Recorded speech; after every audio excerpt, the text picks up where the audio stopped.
Let me tell you a story. It's a story about a boy with a secret, a girl with a memory, and a lie that saved their lives, only to throw them into a danger they never could have imagined. You think you know how these tales of the Old West go. You're wrong. Stay with me, because every single thing you think is about to happen won't. The sun bled out over Dry River Crossing, painting the sky the color of a fresh wound. Dust, fine as ground bone, coated everything. It coated the splintered boardwalks, the tired mule tied to a post, and the boy standing dead in the center of the street. His name was Taji. At 15, he had the stillness of an old man. The kind of stillness that comes from seeing too much, too soon. His black hair was tied back with a greasy strip of rawhide. His shirt was patched, his pants were torn, but it was his eyes that told the real story. They were black, hard, and they missed nothing. Pressed against his side, trying to make herself small enough to disappear, was his sister, Naleen. She was 11, all sharp angles and huge dark eyes. Those eyes were fixed on a small buckskin pouch that hung around her neck. It was the last thing their mother ever made. The very last thing. And it was the reason they were running, or so Taji had told her. Ahead of them, a man stood by a powerful chestnut horse. He was tall, built like a mountain, with a face carved from rock and time. This was Clayton Desan. People said he was only 32, but grief and sun had etched decades onto his face. He owned the Desert Wind Ranch, a spread so vast it was more like a kingdom than a piece of land. Taji took a breath, the dusty air scraping his lungs. This was it, the gamble. He had to play this exactly right, or they were both dead before the next sunrise. He knew it. What he didn't know was that death was the least of his worries. "Mr. Desan," Taji called out. His voice was steady, a carefully constructed lie. Clayton looked up from the saddle cinch he was checking. His eyes were like chips of obsidian, and when they locked on Taji, the boy felt like he'd been pinned to a board. The rancher didn't speak. He just watched, letting the silence stretch, letting the boy sweat. Taji felt a rustle beside him and saw a woman step out from behind the horse. Alona Desan. She was younger than her husband, slender and graceful, but she wore sadness like a heavy winter coat. Taji had heard the stories. They'd lost a child, a son. It was the cornerstone of his plan, a plan built on a monster of a lie. "What's your business, boy?" Clayton finally asked, his voice low and rough, like stones grinding together. Taji swallowed the lump in his throat. "Here it comes." "I need you to take my sister," he said, the words coming out flat and practiced. "Take her to your ranch. She'll work. She's strong. But she can't stay here. It's not safe for her." Alona stepped forward, her dark brows knitting together in concern. "Not safe? Why?" This was the moment. The lie had to be perfect. It had to be believable. It had to be terrifying. "Railroad men," Taji said, his jaw tight. "They're after me. There was a wreck down by the San Pedro. They think I saw something. They think I know too much." He let his eyes flicker down the street, as if expecting a posse to appear at any moment. "They'll come for me. And when they do, I can't let them find her." He looked down at Naleen, who was clutching his shirt so tight her knuckles were white. He was counting on their grief, counting on them seeing their lost son in his place. He never stopped to think what they might see instead. Clayton studied him, his expression unreadable. "If they're hunting you, why not just run? Take the girl and disappear into the hills." It was a logical question, the exact question Taji had prepared for. "I could run," Taji admitted, his voice cracking just enough to sound desperate. "I could live on roots and rabbits for a year, but she can't. Not a girl her age. Not with winter coming. I've been keeping us alive since our folks passed, but I can't keep her warm forever." He hated the words, hated the weakness in them, but it was what they needed to hear. Alona's gaze dropped to Naleen. She saw the thin face, the hunger in the eyes, the way the child shivered, even in the evening heat. And Taji saw something shift in the woman's face, a flicker of pain, of memory. "And what would you do?" Alona asked, her voice a soft whisper. "If we took her?" "I'd lead them away," Taji said, the lie tasting like ash in his mouth. "I'd run in the other direction, Make sure they followed me. As long as she's safe, nothing else matters. The air went thick and still. Alona turned to her husband, a silent conversation passing between them. He'd seen married folks do that before. A whole lifetime of words spoken in a single glance. Clayton's eyes moved from the boy to the girl, then back to the boy. He seemed to be weighing something. Not just their story, but something deeper. Something Taji couldn't see. Finally, he spoke. I'll take both of you. Taji froze. That wasn't part of the plan. Both of us? Both, Clayton repeated, his voice flat. But you work. Desert Wind isn't a charity. The girl can help Alona in the house. You can mend fence, tend stock. Every hand earns their keep. Taji's mind raced. This was a complication, a dangerous one. If he was at the ranch, he couldn't protect Nalin from what was really coming, but refusing would look suspicious. If they come after me, Taji said, trying one last time, they'll bring trouble to your ranch, to your door. Clayton's lips curved into something that wasn't quite a smile. It was colder than that. That's my concern, he said. I've handled trouble before. There was no arguing. Alona knelt down, bringing herself to eye level with Nalin. Would you come with us, little one? She asked, her voice suddenly warm. Nalin looked at Taji, her eyes asking the real question. If Taji comes, she whispered. Taji put a hand on her shoulder, a gesture of reassurance he did not feel. I'll be right there, he promised. Clayton gave a sharp nod. We leave in an hour. Wagons at the livery. Gather your things. Taji almost laughed. We don't have anything to gather. As the Dasans walked away, Nalin tugged on his sleeve. Do you trust them, Taji? He watched their straight backs disappear into the dusk. He didn't trust them. He didn't trust anyone. But they were his only move. I trust that their ranch is big, he said. Big enough to hide in. He hoped he was right, because the railroad men were a ghost story. The real monster, the one that left a festering knife wound hidden under his shirt, was very, very real. And it was coming. The wagon rattled and groaned, a wooden boat on a sea of dust. Taji sat in the back, wedged between a barrel of flour and a crate of dried beans, with Nalin curled up against his side, already asleep. Up front, Clayton drove the team with a steady, relentless focus, his eyes fixed on the trail ahead, as if he could see threats lurking in every shadow. Alona sat beside him, a silent statue in the fading light. For the first hour, nobody spoke. The only sounds were the clop of hooves, the creak of the wheels, and the vast, empty whisper of the desert wind. It was Alona who finally broke the silence. How long since you've had a hot meal? She called back, not turning around. Taji had to think. Time had become a blur of running and hiding. 2 days, maybe 3. You'll eat well tonight, she said. It wasn't a promise of kindness. It sounded more like a statement of fact, like feeding stock. The land grew darker, the sagebrush turning into twisted skeletal shapes in the twilight. Stars began to prick the deep indigo sky, cold and impossibly distant. Taji felt a strange unease creeping up his spine. These people, they were too calm, too efficient. There was no wasted motion, no idle chatter. When Clayton finally pulled the wagon off the trail into a small grove of cottonwoods by a trickle of a creek, the efficiency became almost unnerving.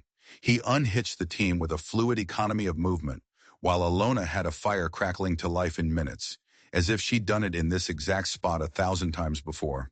They moved like soldiers, not ranchers. Taji tried to shake the feeling. He was jumpy, that's all. Weeks of looking over his shoulder had done that to him. He crouched by the fire, letting the heat soak into his bones, while Alona ladled a thick, rich venison stew into tin bowls. Nalin ate hunched over her bowl, wolfing down the food like a starving animal. When she was done, Alona draped a thick wool blanket over her shoulders, and the girl leaned into the woman's side without a second thought. Taji watched the gesture, a knot tightening in his stomach. Nalin was letting her guard down, trusting, and that was the most dangerous thing she could do. Clayton sat across the fire, his face half hidden in shadow, his black eyes fixed on Taji. You ride? He asked. The question was casual, but the intensity behind it was not. I can stay on a horse, Taji answered, keeping his voice level. You'll need more than that at Desert Wind, Clayton said. Work starts before the sun and doesn't stop till it's done. I'm not afraid of work. The fire popped, sending a shower of orange sparks into the darkness. A coyote yelped somewhere out on the plain, a lonely, mournful sound. Taji laid back on his bedroll, pulling his own thin blanket up to his chin. He stared at the endless tapestry of stars, and the unease returned, stronger this time. Something was wrong. He couldn't put his finger on it. It was in the way Clayton watched him, the way Alona moved, the way the silence between them felt heavier than just a lack of words. He'd told them a lie about being hunted to get their protection. But as he lay there, a chilling thought took root in his mind. What if they knew he was lying? What if they weren't protecting him at all? What if this wasn't a rescue? What if it was a capture? Morning arrived all at once, the desert sun cresting the horizon and spilling gold light across the land. Taji woke with a start, the cold dread from the night before still clinging to him. He'd slept in fits, one ear open for the sound of hoofbeats that weren't the Dasan's horses. The fire was already going. The smell of coffee and frying salt pork thick in the air. Clayton was packing the last of the bedrolls onto the wagon with the same crisp efficiency as the night before. Eat, he ordered without looking at Taji. Sun's not waiting for us. The journey continued in much the same way as the day before. Long stretches of silence broken only by the rattle of the wagon. But now Taji was watching. He noticed things he'd missed before. The rifle Clayton kept within arm's reach wasn't a standard saddle gun. It was a military-grade Sharps, the kind that could drop a man from half a mile away. And Alona, for all her quiet grace, had a long-bladed knife tucked into her belt, the handle worn smooth from use. These were not grieving ranchers looking to fill a hole in their hearts. These were something else entirely. By midday, the heat was a physical weight. Clayton halted the team in the scant shade of a lone mesquite tree. As they watered the horses, Alona offered Taji a strip of jerky. Her eyes met his, and for a second, he felt like she was looking straight through his skull, reading every secret, every fear. You don't talk much, she observed. Talking doesn't mend a broken fence, Taji replied, quoting an old saying of his father's. A faint, knowing smile touched her lips. No, she said, but sometimes it stops you from building a new one where it doesn't belong. The words hung in the air, heavy with unspoken meaning. Taji felt a chill despite the blistering sun. She knew. He was sure of it. She knew he was lying. But if she knew, why were they playing along? What did they want? That night they camped in a dry wash lined with willows. After they ate, Alona took out a simple cedar flute. She began to play, the notes weaving a haunting, lonely melody that seemed to speak of loss in wide, empty spaces. Naleen, captivated, leaned against the woman, her eyes slowly closing. Taji lay on his back, feigning sleep, his hand resting on the hilt of the small knife he kept hidden in his boot. The music was beautiful, but it felt like a performance, a show put on for their benefit. Later, when the fire had burned down to glowing embers and he was sure everyone was asleep, Taji decided to risk it. He had to know what they were carrying. He slipped out of his bedroll as silent as a shadow and crept towards the wagon. He eased himself over the side, his heart pounding a frantic rhythm against his ribs. He started with the sacks of flour and beans, finding nothing. Then he moved to a heavy, locked wooden chest tucked under the driver's seat. He worked at the simple lock with the tip of his knife. It took a few tense moments, but it finally sprang open with a soft click. He lifted the lid, and his blood ran cold. Inside, nestled amongst oilcloths, were not ranching supplies. There were 3 more rifles, several handguns, and boxes upon boxes of ammunition. But that wasn't the worst part. Lying on top of it all was a coiled leather whip, its tip stained dark with what could only be old blood, and beside it, a set of iron manacles. Taji stared, his breath catching in his throat. These weren't tools for running a ranch. These were tools for hunting men, for breaking them. He gently closed the chest, his mind reeling. He had walked himself and his sister straight into the jaws of a trap. The Dasans weren't saviors. They were predators. And he and Naleen weren't guests. They were cargo. The world had shifted beneath Taji's feet. Every casual glance from Clayton, every kind word from Alona, was now coated in a thick layer of menace. The rest of the journey passed in a blur of hypervigilance. Taji didn't sleep. He watched. He listened. He tried to figure out what his next move was. Running was impossible. They were in the middle of nowhere, and the Dasans were armed to the teeth. He had to play along. He had to wait for his chance. When they finally crested the last rise and the desert wind ranch spread out below them, it didn't look like a home. It looked like a fortress. The buildings were sturdy, defensible. The corrals were arranged with clear lines of sight. And the men moving about the yard, they didn't carry themselves like simple ranch hands. They moved with a purpose, a discipline, that spoke of a past filled with violence. They were all armed. As they rolled into the yard, a broad-shouldered man with streaks of gray in his hair stepped forward. This was Miguel, the foreman. He and Clayton clasped forearms, a gesture of warriors, not cowboys. "Any trouble?" Miguel asked, his eyes scanning Taji and Nalin. "None," Clayton said. "Get them settled." The word settled sounded like stowed. Alona led a wide-eyed Nalin toward the main house, her hand resting gently on the girl's shoulder. Taji felt a surge of panic. He couldn't let them be separated. But Miguel's hand clamped down on his arm, strong as an iron band. "Bunkhouse is this way, boy." The bunkhouse was clean but sparse.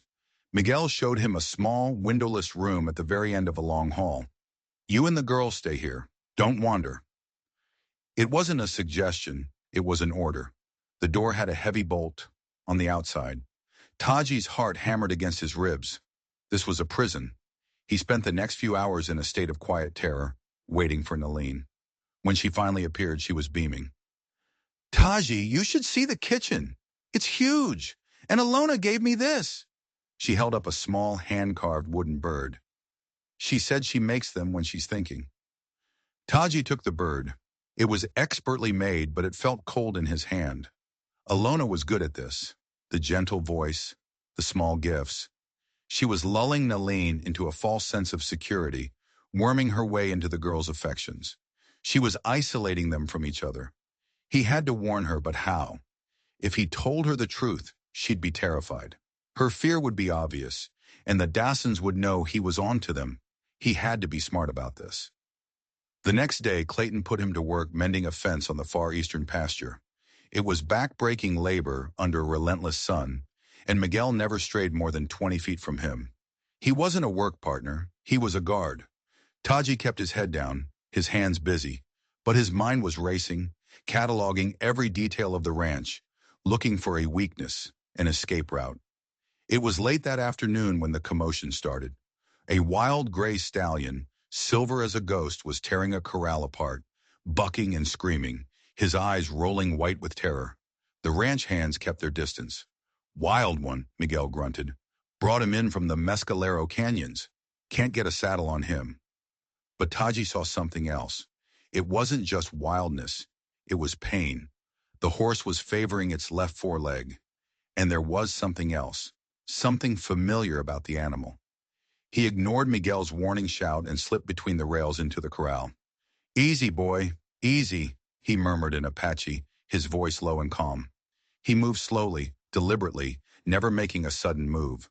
The horse watched him, its nostrils flaring, its muscles quivering. Taji didn't try to touch him. He just stood there, speaking softly, letting the stallion get used to his presence. Slowly, the horse's panicked breathing began to slow. It took a long, tense 10 minutes, but finally the stallion took a hesitant step forward and nudged Taji's outstretched hand with its nose. The entire ranch yard had gone silent, watching. Clayton stood at the fence, his arms crossed, his face an unreadable mask. But it was then, as the horse shifted its weight, that Taji saw it. A brand, partially healed but still visible on its flank. It wasn't a ranch brand. It was a symbol, a coiled rattlesnake with a single star above its head. Taji's blood turned to ice. He had seen that brand before. He'd seen it on the saddle of the man who had murdered his parents, the man he was really running from. Silas Blackwood. This horse belonged to his family's killer, and the Dassans had it. They weren't just predators. They were connected to Blackwood. Were they partners?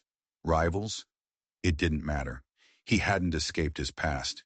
He had run straight into its heart. The revelation hit Taji like a physical blow. He felt the world tilt, the solid ground beneath him turning to quicksand. His desperate gamble to save his sister had failed in the worst way imaginable. He hadn't just landed in a cage, he'd landed in his enemy's cage. He stumbled back from the gray stallion, his mind a whirlwind of confusion and fear. Clayton was watching him, his eyes narrowed. Did he see the recognition on Taji's face? Did he know that Taji knew? Taji forced himself to act normal. He gave the horse a final, slow pat on the neck and slipped back through the rails. Miguel was staring at him, a strange look on his face. Not quite admiration, but something like grudging respect. Kids got away with horses, one of the hands muttered. Clayton just grunted. Get back to the fence line. It won't mend itself. The command was sharp, dismissing the incredible thing Taji had just done. It was a clear message. You are a worker, nothing more. That night's sleep was a distant country he couldn't reach. He lay on his bunk, every nerve screaming. The Dasans were connected to Silas Blackwood. That meant they knew who he was. They knew he was the son of the man Blackwood had murdered. They must be after the same thing Blackwood was. The map. The map hidden in the pouch around Naline's neck. A map to a treasure his father had died to protect. Suddenly, Alona's kindness to Naline seemed infinitely more sinister. She wasn't just trying to win the girl's trust. She was trying to get close to the pouch. Taji felt a surge of cold fury. They were using his sister. They were using her innocence as a tool to get what they wanted. He had to get the map away from her. He had to hide it. The next day, he watched for an opportunity. It came at midday when Alona sent Naline to the spring house to fetch cool butter. Taji intercepted her in the shade of the big cottonwoods. Naline, he said, his voice low and urgent. I need to see the pouch. She clutched it protectively. Why? Mama said never to take it off. I know, but I need to add something to it. Something of Papa's for protection. It was a weak lie, but it was the best he could come up with. She hesitated, her brow furrowed with confusion. But she trusted him. She always had. She slipped the leather cord over her head and handed it to him. His fingers trembled as he took it. He turned his back to her, fumbling with the drawstring. Inside, amongst a few small, smooth stones and a dried flower, was a folded, oilskin-wrapped piece of hide. The map. He palmed it, his heart pounding, and replaced it with a similar-sized, folded piece of leather he'd cut from his own boot. He tucked the real map deep into a hidden pocket he'd sewn inside his trousers. There, he said, handing the pouch back. Now it's safer. She took it, none the wiser, and skipped off toward the spring house. Taji leaned against the tree, his legs weak with relief. At least the map was safe, but they weren't. The days that followed were a quiet, nerve-shredding war. Taji worked, he ate, he slept, all under the watchful eyes of Clayton and his men. He spent his evenings with the gray stallion, who he now called Ghost. The horse was his only confidant, the only living creature he could speak to without fear. He would whisper his fears and plans into the horse's twitching ear, and Ghost would respond with a soft nicker, a warm breath on his cheek. Meanwhile, Alona continued her subtle campaign to win over Naline. She taught her to bake, to sew, to identify herbs. And slowly, heartbreakingly, Taji felt a wedge being driven between him and his sister. Naline started spending more time in the main house than in their small room. She would quote things Alona had said, her eyes shining with admiration for the woman who showed her such kindness. Alona says, I have a gift for healing, she'd say. Or, Alona says I'm like the daughter she never had. Each word was a knife in Taji's gut. He was losing her. About a week after he'd hidden the map, Clayton found him in the corral with Ghost. Walk with me, the rancher said. It wasn't a request. Taji's stomach clenched, but he followed, his hand straying to the reassuring bulge of the map in his pocket. Clayton led him up a steep trail behind the main house, to a high ridge that overlooked the entire valley. The view was breathtaking, but Taji felt no peace. This felt like an executioner's walk. They stopped at the edge of the cliff. The wind whipped at their clothes, carrying the scent of pine and distant rain. This is where I come to think, Clayton said, his voice almost lost in the wind. You can see everything from up here. Everything you own. Everything you have to protect. He turned, his black eyes pinning Taji in place. Your story about the railroad men, he said, his voice suddenly hard as steel. It's a lie. Taji froze. This was it. The mask was coming off. I don't know what you're talking about. Clayton took a step closer, his shadow falling over Taji. Don't you? There was a wreck on the San Pedro, all right. But the men responsible were caught a week before you ever set foot in Dry River Crossing. I know because my men helped the sheriff track them. The bottom dropped out of Taji's world. They had known. From the very beginning, they had known he was lying. So why? Taji stammered, his mind racing. Why bring us here? Clayton's face was grim. Because your lie was sloppy, but the fear in your eyes, that was real. You're running from something, and I wanted to know what. He paused, his gaze intensifying. I was going to press you for the truth right here, right now. But something happened this morning that changed things. He reached into his coat pocket and pulled out a folded piece of leather, the piece Taji had put inside Nalene's pouch. Alona checked the pouch this morning while Nalene was sleeping, Clayton said, his voice dangerously quiet. She was looking for the map. Imagine her surprise when she found this instead. Taji's blood ran cold. He took an involuntary step back, his heel dislodging a loose stone that skittered over the edge of the cliff. He was caught. They knew he had the map. This was the end. So now you know, Taji said, his voice barely a whisper. What now? You going to kill me for it? Like Blackwood killed my father? A strange expression crossed Clayton's face. It wasn't triumph.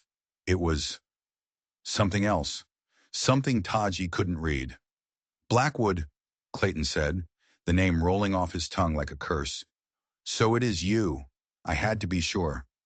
Taji stared at him, bewildered. Sure of what? Clayton's next words shattered Taji's entire understanding of the world. Silas Blackwood didn't just kill your father, he said, his voice raw with an old deep pain. He killed my brother. The wind on the ridge seemed to die, leaving a ringing silence in its wake. Taji stared at Clayton, the man he'd believed to be his captor, his enemy. Your brother? Your father, Taji, Clayton said, his voice thick with a grief that was suddenly, shockingly real. Your father was my brother, not by blood, but by oath. We rode together. We fought together. We were closer than any two men born of the same mother. Taji's mind struggled to process the words. It felt like trying to grab smoke. But you're a Dasan. My father was an Apache warrior, Clayton finished for him, and I am half Apache myself. My mother was Chiricahua. My father was a white trader. Your father and I met when we were younger than you are now. We swore a blood oath. We were family. He looked out over the valley, his eyes seeing a time long past. We found the silver lode together, the one on the map. It was on sacred land, a place our people knew. We agreed to protect it, to use its wealth only to help our people, to buy back land, to fight for our rights. And Blackwood? Taji whispered. Blackwood was a surveyor we brought in to help us chart the claim legally, Clayton said, his voice turning to gravel. He was our partner, our friend. We trusted him, and he betrayed us. He wanted all for himself. He murdered your father thinking the secret of the map died with him. He didn't know about you. He didn't know your father had a son he'd taught everything to. He turned back to Taji, his eyes blazing. I've spent the last 2 years hunting Blackwood, building this ranch, this army, not for cattle, but for revenge. I heard whispers that your father's children had survived the attack, that they'd escaped with the map. I've been searching for you ever since. Taji felt his legs tremble. The entire world he had constructed in his mind, the cage, the captors, the conspiracy, crumbled into dust. They weren't his enemies. They were his allies, his family. So the test, Taji began. The manacles in the chest, the armed men. Blackwood's reach is long. He has spies everywhere. I had to be sure you were who I thought you were, Clayton explained. I had to see if you had your father's spirit, his strength. I had to know if you could be trusted. When you lied about the railroad men, it was clumsy, but the reason behind it, to protect your sister, that was your father's heart shining through. When you hid the map, you proved you had his mind too. He gestured down toward the ranch. This isn't a prison, Taji. It's a sanctuary. It's the headquarters of a war. A war I need your help to win. Just then, another figure appeared on the trail below them. It was Alona. She walked up to the ridge, her face etched with concern. I heard, she said softly. She looked at Taji, her eyes filled with an emotion he now recognized as a desperate, aching hope. When we lost our son, she said, her voice trembling slightly, a part of me died. Clayton buried himself in his war with Blackwood. This ranch, it became a place of ghosts. When we found you in that town, it was like the sun had finally broken through the clouds. She took a step closer. We didn't just see a boy in need. We saw a piece of your father. We saw a chance to have a family again. The raw, painful honesty in their words overwhelmed Taji. He had been so wrong, so consumed by his own fear that he couldn't see the truth right in front of him. He reached into his pocket and pulled out the oilskin-wrapped map. He held it out to Clayton. He trusted you, Taji said. So I will too. Clayton didn't take it. Instead, he placed his hand on Taji's shoulder, his grip firm and warm. No, son, he said, the words sending a jolt through Taji. We do this together, as a family. At that moment, a single sharp crack echoed from the valley below. A gunshot. They all spun around. Down at the ranch, chaos had erupted. Riders were storming the yard from the east, their rifles blazing. A lookout in the bell tower crumpled and fell. Taji's eyes snapped to the brand on the lead rider's horse. A coiled rattlesnake with a single star. Blackwood. He'd found them. The war had just come to their doorstep. Panic seized Taji, cold and sharp. Down below, the ranch he'd just learned was a sanctuary was turning into a slaughterhouse. Blackwood's men were pouring into the yard, their guns spitting fire and death. He saw one of the ranch hands go down, clutching his chest. Naleen! The name ripped from his throat. She was down there, in the main house, with the fighting raging right outside the door. Clayton's face was a mask of cold fury. Alona, get to the north cabin. Use the signal rifle, he commanded. Taji, with me. We go down the west face. It's steep, but it'll bring us in behind them. There was no time to think. Adrenaline surged through Taji, washing away the shock of the revelation, replacing it with a singular, burning focus. Get to Naleen. He followed Clayton, scrambling down a treacherous, narrow goat path he'd never known existed. Rocks skittered under his boots, threatening to send him plunging into the chaos below. They reached the bottom behind the main barn, the sounds of gunfire deafening. The house is our priority, Clayton yelled over the din. They'll try to take it. Use it for cover. He pulled 2 revolvers from his belt, handing one to Taji. The weapon felt heavy, alien in his hand. He'd used a hunting rifle, but this was different. This was for killing men. Stay low, move fast, Clayton ordered, and don't hesitate. They broke cover, sprinting from the barn to a low watering trough. Bullets whizzed past their heads, splintering the wood of the barn wall. Taji's heart was a wild drum against his ribs. He could see Blackwood's men trying to break down the heavy oak door of the main house. From the windows above, Miguel and a few other hands were returning fire, pinning them down. But they were outnumbered, hopelessly outnumbered. We need to relieve the pressure on that door, Clayton grunted, reloading with practiced speed. I'm going to draw their fire from the smithy. When they turn, you make a run for the porch. Get inside, protect your sister. What about you? Taji yelled. Don't you worry about me, Clayton roared, and then he was gone, a blur of motion as he sprinted toward the blacksmith's workshop. A hail of bullets followed him, chewing up the ground at his heels.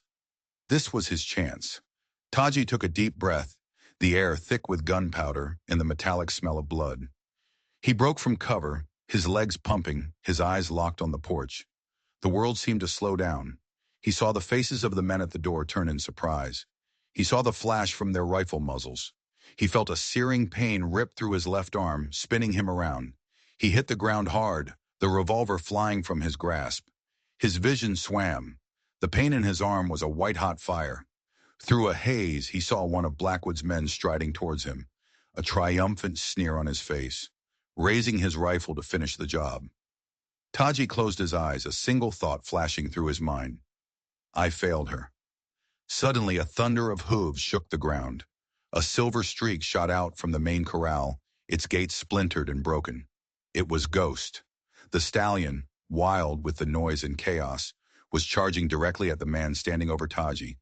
The man didn't have time to react. The horse, a screaming 400-pound cannonball of fury, slammed into him, sending him flying like a broken doll. Ghost reared over Taji, his powerful hooves striking the air, his eyes wild, a guardian angel made of horseflesh and rage. The distraction was all Miguel needed. The front door of the house burst open, and the foreman laid down a withering barrage of covering fire. "Get in here, kid! Now!" he screamed. Taji scrambled to his feet, clutching his bleeding arm, and threw himself onto the porch, rolling through the doorway just as Miguel slammed and bolted it shut. He slumped against the wall, panting, his head spinning. He was inside. He was alive. He looked up and saw Nalene. She was standing at the far end of the main room, not crying, not hiding. She held an old, heavy rifle in her small hands, her face pale but her eyes blazing with a fire Taji had never seen before. And beside her, calmly reloading a pistol as if she were shelling peas, was Alona. She hadn't gone to the north cabin. She'd come back for them. "You're hurt," Alona said, her voice tight with concern. "It's just a graze," Taji lied, gritting his teeth against the pain. The front door shuddered under a heavy blow. They were trying to use a log as a battering ram. "How many are out there?" Miguel asked, peering through a crack in the shutters. "Too many," Clayton's voice answered from the top of the stairs. He was there, covered in dust, a bleeding gash on his forehead, but alive. "Alona, I told you to signal." "And leave my children?" She shot back, her voice fierce. "Never." The door groaned, the wood splintering. It wouldn't hold for much longer. They were trapped. "This is it, then," Miguel said, checking his ammunition. "We make our stand here." "No," a small voice said. They all turned. It was Nalene. "There's another way," she said, her voice surprisingly steady. "Papa told me about it. A way out." Taji stared at her. "What are you talking about?" Nalene looked him straight in the eye. "The map," she said. "You think it only shows the way to the silver? You're wrong. It shows the way out, too." The heavy oak door groaned again, the sound of splitting wood echoing the frantic beating in Taji's chest. "What do you mean, a way out?" he demanded, his mind struggling to keep up. Nalene's eyes, which had seemed so childish just days before, now held an unnerving depth. "Mom and Papa, they knew people like Blackwood might come. They knew the ranch might not always be safe." She pointed toward the massive stone fireplace that dominated the main room. "The map doesn't just show mountains and rivers, Taji. It shows tunnels. Tunnels under this house. Under this whole valley. Papa called it the Ghost Trail." Clayton stared at her, then at the fireplace, a look of dawning comprehension on his face. "The old mining tunnels. I thought they were all sealed up." "Not all of them," Nalene said. "There's an entrance, behind the firebox." The battering ram slammed against the door again, harder this time. A long crack appeared in the wood. They had seconds, maybe a minute at most. "All right," Clayton said, his voice ringing with authority. "Here's the plan. Miguel, you and I hold them off from the top of the stairs. Give them a bottleneck they can't break. Alona, you get that entrance open. Taji, you're with your sister. Protect her. That's your only job." Alona was already at the fireplace, her hands feeling along the edges of the heavy stone mantle. Taji rushed to Nalene's side, pulling her away from the line of fire. "How do you know this?" he whispered, amazed. "I listened," she said simply. "You were always busy learning to fight. I was learning to survive." Her words struck him with the force of a physical blow. He had been so focused on protecting her, he had never realized how strong she already was. Alona gave a cry of triumph. "Here!" A section of the stone wall beside the fireplace swung inward, revealing a dark, narrow opening that smelled of damp earth and cold stone. The front door splintered, then burst inward. Blackwood's men poured into the room, howling like wolves. Clayton and Miguel opened fire from the top of the stairs, their guns roaring in the confined space. Men screamed and fell. "Go! Now!" Clayton roared. Alona pushed Nalene toward the opening. "Get in, little one!" Taji shoved his sister ahead of him into the darkness, then turned to follow. As he scrambled into the tunnel, He saw Alona pull a heavy iron lever on the inside of the passage. The stone door began to grind shut.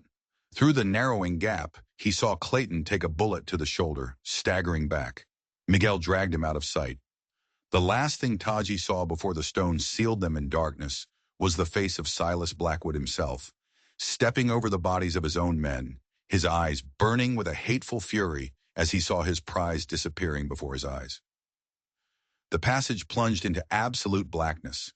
Taji could hear Nalin breathing beside him, and Alona fumbling with something.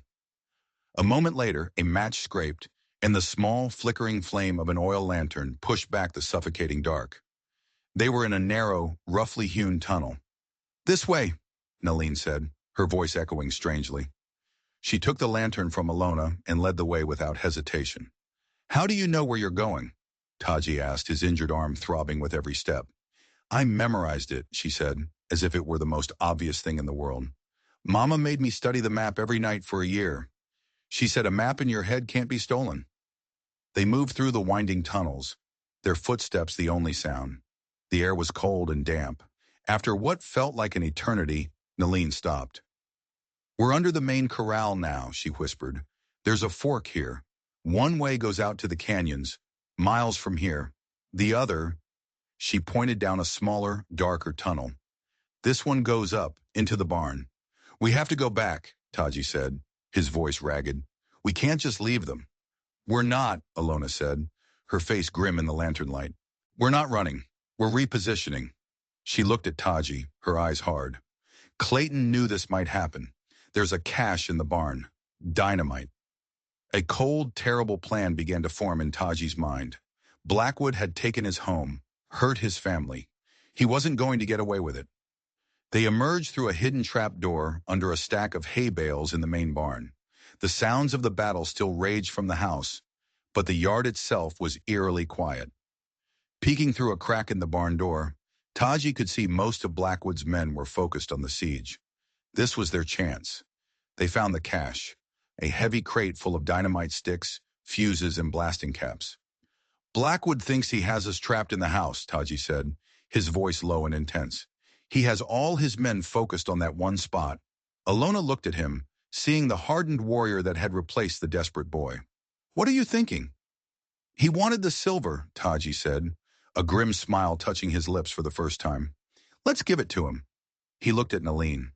"The tunnels. Do they run under the bunkhouse too?" She nodded. "All the main buildings." "Good," Taji said. He began stuffing sticks of dynamite into a grain sack. "Alona, you and Nalin get to the canyon exit. Take Ghost. He's still loose in the corral. Ride hard and don't look back." "Taji, no," Alona protested. "I'm not leaving you." "This isn't my fight," he said, turning to her, his eyes blazing with a purpose as old as the mountains. "It's ours, but this is my part to play. My father died for that silver. I'm not going to let his murderer have it." He shouldered the heavy sack.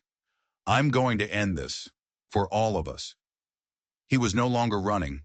He was no longer hiding. He was going to turn his father's legacy, the very ground beneath his enemy's feet, into a weapon. He was going to bring the mountain down on Silas Blackwood. Taji slipped back into the tunnel system, the heavy sack of dynamite slung over his good shoulder. The darkness felt different now, not like a tomb, but like an ally. He moved with a new certainty, the layout of the tunnels Nalin had described vivid in his mind. He was no longer a boy in a trap. He was the ghost in the machine, moving unseen beneath the feet of his enemies. He could hear the muffled sounds of the firefight above, a constant, dull thunder that fueled the cold fire in his belly. He reached the point directly beneath the main bunkhouse, where Blackwood had likely set up his command. Working by the faint light of a single candle, his hands sure and steady despite the throbbing pain in his arm, he began to set the charges. He packed the dynamite into the crevices of the rock foundation, carefully inserting the blasting caps and linking them with fuses. It was slow, meticulous work. Every scrape of a rock, every clink of a tool, sounded deafeningly loud in the silence. He was planting a seed of destruction, a promise of vengeance for his father. As he worked, his thoughts drifted. He thought of his father teaching him to track, to read the land, to understand its secrets. He thought of his mother teaching Nalin the stories hidden in the stars and the symbols on the map. They hadn't just been lessons. They had been preparations.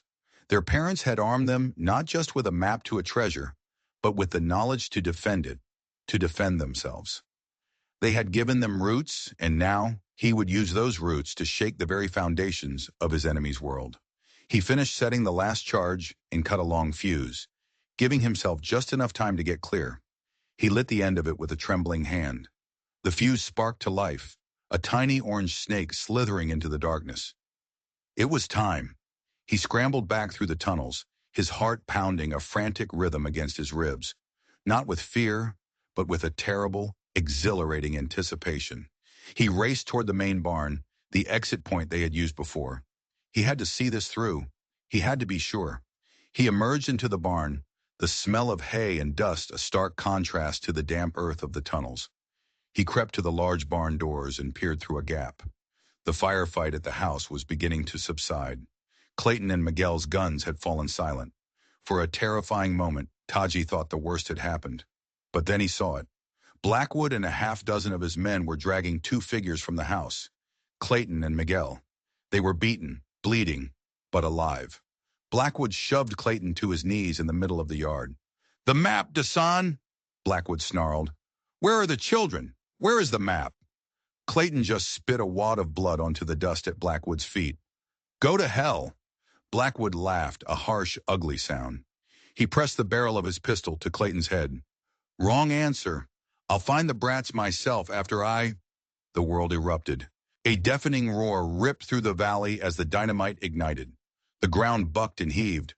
The bunkhouse, Blackwood's command center, lifted from its foundation in a ball of fire and splintered wood, then collapsed into a smoking crater. The men in the yard were thrown from their feet, stunned and deafened by the blast. Taji didn't wait. He threw the barn doors open. In the swirling dust and chaos, silhouetted against the flames, he must have looked like a demon of vengeance. "Blackwood!" he screamed, his voice raw. Silas Blackwood scrambled to his feet, his face a mask of disbelief and rage. He raised his pistol, but he was too slow.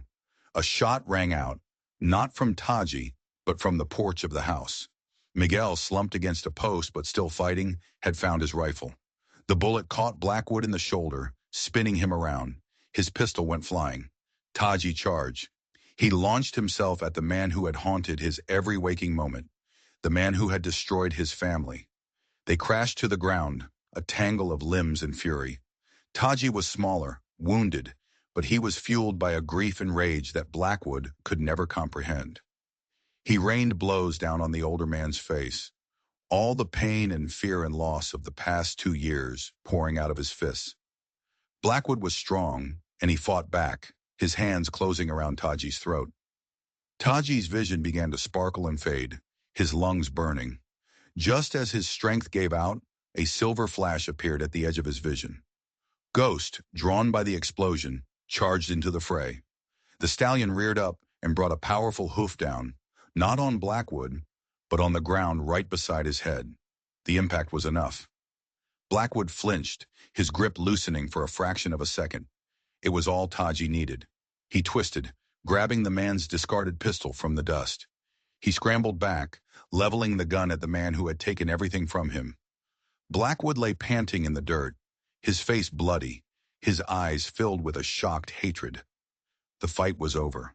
The surviving members of Blackwood's gang, seeing their leader defeated and their numbers decimated, were already scrambling for their horses, fleeing into the smoke-filled dusk.